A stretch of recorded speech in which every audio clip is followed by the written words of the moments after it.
Tərtərdə iki avtomobil toqquşub, maşınlardan biri yol kənarındakı 65 yaşlı qadını vurub öldürüb.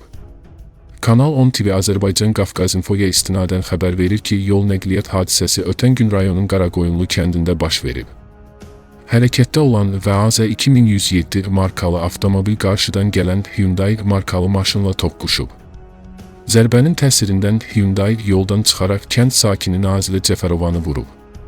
Nəticədə qadın aldığı xəsarətlərdən hadisə yerində həlak olub. Faktla bağlı araşdırma aparılır.